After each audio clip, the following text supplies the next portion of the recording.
Mali. Above the knee. Hindi na mas mabigat.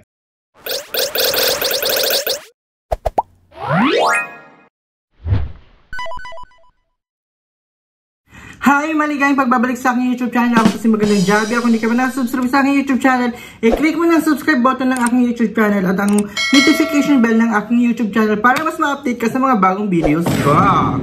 So, nagplaplano ka pa rin bang mag-abroad ngayong 2024 or onwards of this year?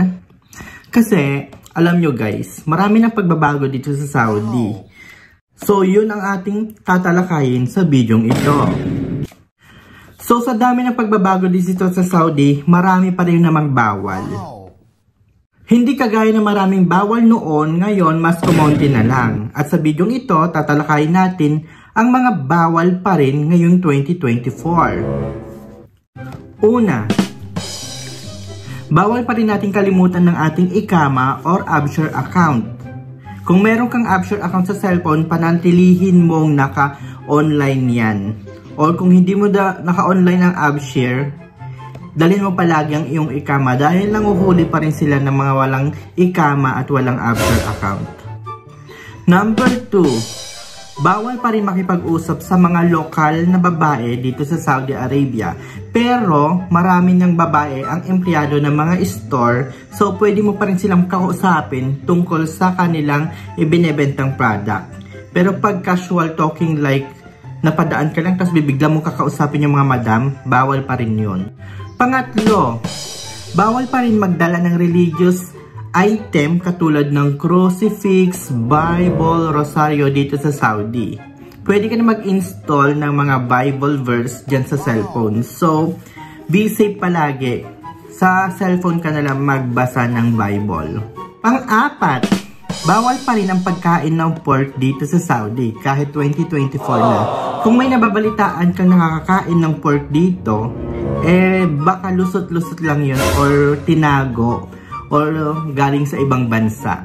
Number 5, bawal pa rin ang alak, droga at prostitution dito sa Saudi. Kung meron kang nababalitaang may mga ganun na, siguro gawa-gawa na lang ng mga illegal na trabaho ng mga Saudi or ng kung sino mang nationality yung mga yon.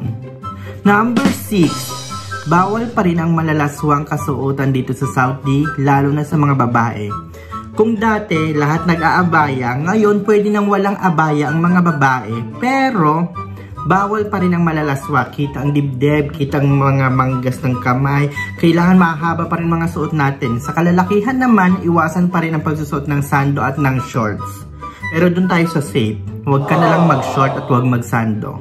Number 7, mahigpit na pinagbabawal ng Saudi ang pagbibideo pagkuha ng litrato sa mga government institution nila katulad ng airport, Air Force, Army at Police.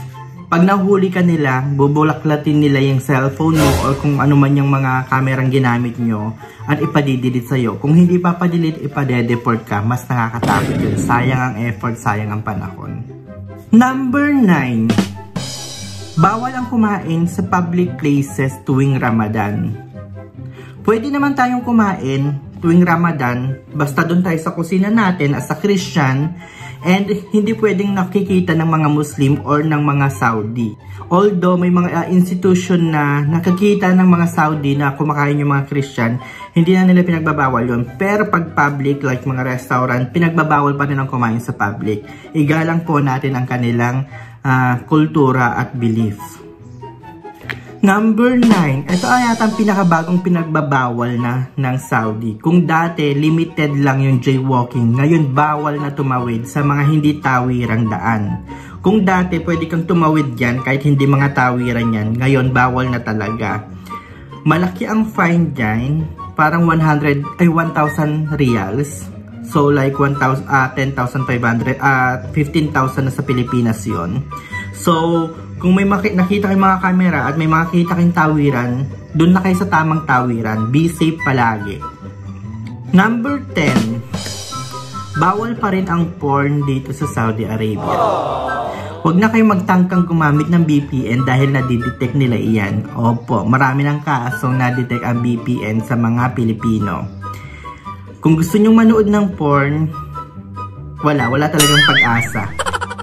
Gawan nyo na lang ng paraan yan. Yun lang masasabi ko sa inyo, bawal pa rin talaga ang porn sites dito.